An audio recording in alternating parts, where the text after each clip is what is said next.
Hey guys, and welcome to another FIFA 22 comparison player review. Today, guys, we're going to be comparing the two best centre-backs, the two best gold rush centre-backs in this game, Virgil van Dijk and Raphael Varane. I believe the only two gold centre-backs now in this game that are actually still over 100,000 coins. I don't think there's anyone else. Of course, there's icons and foot heroes and informs and all that stuff. But in terms of just gold cards, I think that the only two that are over 100,000 coins. Both in the same league. Which one is a better option to go for? Now, first of all, I want to say a massive thanks to all the support on these comparison reviews that have become a new feature to the channel this year. They've never been on this channel, really, I don't think, ever before FIFA 22. But you guys are really enjoying them. The Ronaldo and Mbappe one, the Mane and Son, Salah, Messi, Rip Hart against Huller, which was a very, very interesting one that I did a couple of days ago. And I want to keep giving you guys more of these. And I thought, why don't I do Van Dijk and Raphael Varane and see which one is the better of the two of them? I do have an answer as to who I think is the better of the two. It's quite one-sided as well, actually, this one. A lot of them typically that I've done have kind of been, both of them being very, very good. There's not too much to kind of split between the two of them. But for this particular one, I do think there's very much one better option to go for. We've got the highlights for Van Dijk first. And I thought he was still good in a few areas. Now, I thought his tackling was obviously very good. But, at the same time, that's what you expect from a Virgil van Dijk, who will cost you now around about 140,000 coins on both PlayStation and Xbox. And his passing as well was also very, very good. Now, I'm not saying that Varane had bad passing, but out of the two of them, Van Dijk was certainly better passing in game compared to a Raphael Varane, who I still use right now on my friend team. When I reviewed him initially, it was just his gold rare card, but I was able to pack his one to watch in a free pack during the one to watch promo, which was fantastic. I've got him in that full French team setup, and he's continued to get better and better and better for me as time has gone on, to the point now where if I was to kind of give him a bit of a re-review, I'd change his overall rating from an 8 to a 9, and his value for coins from a 7 also to a 9, because he's obviously got cheaper as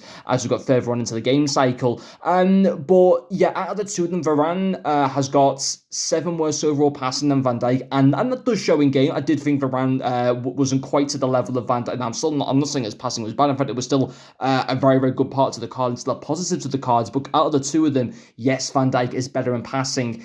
And that's where it kind of finishes as Van Dijk being the better player. Every other aspect when it comes to, on the whole, tackling, when it comes to physicality, when it comes to pace, Varane's better. And there are a few issues that kind of flag up with Van Dijk. For example, he's only got 66 acceleration, and even having something like the Shadow Cam style onto him, you could still feel that lack in pace in a very, very noticeable. Now, I'm not saying that Van Dijk is slow, but compared to a lot of defenders in this game, yeah, you wouldn't really want to defend him much slower than him at all. A lot. It's become very much a common thing already at this stage of the game to have both your centre backs with 80 plus pace and stuff like that.